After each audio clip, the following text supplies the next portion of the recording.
Hi అండి. ఏంది sir red book blue బుక్లు ఈ బుక్కుల గురించే మాట్లాడుతున్నారు రాజకీయాలు. చివరికి అంబాటి రాంబాబు గారు కూడా రెడ్ బుక్ ఏందేందో మాట్లాడుతున్నారు. ఏమంటారు మీరు?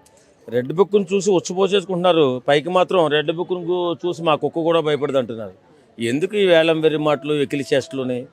వాస్తవంగా ఆ బుక్కులో మీరు చేసిన అన్యాయాలు, దుర్మార్గాలు అన్నీ రాసి పెట్టుకున్నారు. తగిన పరిష్కారం చేస్తారు. కాబట్టి మీరు ఆలోచించవలసిన అవసరం లేదు. మీకు ఘన సత్కారం జరుగుతుందని ఈ సందర్భంగా కూటమి ప్రభుత్వం మీకు చేస్తుందని చెప్పి ఆశపడుతున్నాం. ఈ రెడ్ బుక్ లో ఈయన పేరు ఉందంటారా? ఖచ్చితంగా ఉంటుందండి. ఎందుకు ఉండదు? ఈ దోపిడీ దొంగల పేర్లు లేకుండా ఎలా ఉంటాయి?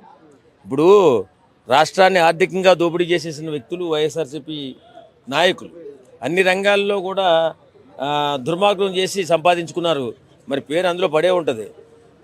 కాకపోతే ఏంటంటే నా పేరు కనపడకూడదు, నా పేరు వినపడకూడదు, నేను గట్టిగా మాట్లాడితే నా పేరు బయటికి తీరేమో అనుకుంటున్నాడు రాంబాబు.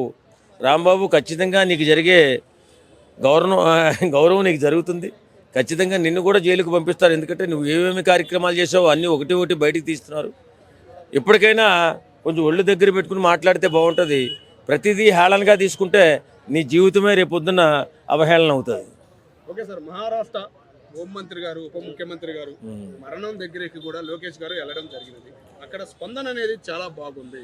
కానీ ఇక్కడ ఉన్న ఈ వైసీపీ వాళ్ళు ఇంకా పప్పు అనే లెక్కనే మాట్లాడుతున్నారు. మరి వీళ్ళకి సరైన సమాధానం లోకేష్ గారు చెబుతారని ఇప్పుడు సంస్కారహీనులు అలా మాట్లాడుతూ ఉంటారు. ఎందుకంటే ఆయన దగ్గరికి వెళ్ళి మాట్లాడమను, ఆయనతో కూర్చుని మాట్లాడమను.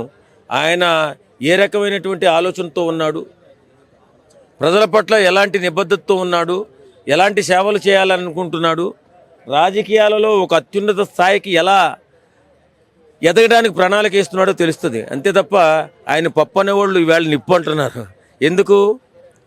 ఆయన ఆ రకమైనటువంటి ఇనప కడ్డీలో తయారైపోడు కాబట్టి మన లోకేష్ బాబుని పప్పు అన్న వాళ్ళు వాళ్ళ పప్పులో కాలేసినట్టే.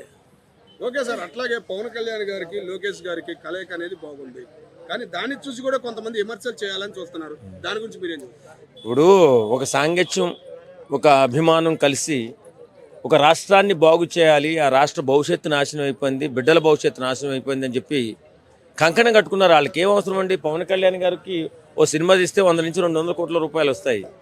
ఆయన ప్రజలను బాగు చేయాలా, రాష్ట్రం అన్యాయం అయిపోయింది, అవివేకంతో రాష్ట్రాన్ని విభజన జరిగింది, కేంద్ర ప్రభుత్వం సహకారం లేకుండా సర్వనాశనం ఆంధ్రప్రదేశ్ అయిపోయింది, మిగులు రాష్ట్రంగా తెలంగాణ ఉంది. కాబట్టి ఆ రాష్ట్రాన్ని బాగు చేయాలనే ఆలోచనతో ముందుకెళ్లారు. ప్రగతి పదంలో ముందు నడిపించాలని చెప్పి చూస్తున్నారు.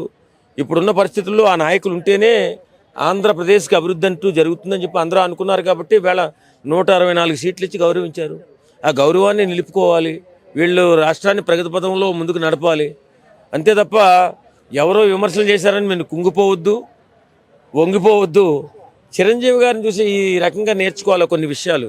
ఎంతోమంది ఎన్ని రకాలుగా అరిచినా, విమర్శించినా పట్టించుకోకుండా ఆయన పని ఆయన చేసుకుంటూ పోతుంటారు. అలాగే రాజకీయాల్లో పవన్ కళ్యాణ్ గారు కానీ, లోకేష్ బాబు కానీ ఏ విమర్శను పట్టించుకోకుండా ఆంధ్రప్రదేశ్ని అభివృద్ధి పదంలో తీసుకెళ్లాలని మనస్ఫూర్తిగా కోరుకుంటున్నాం.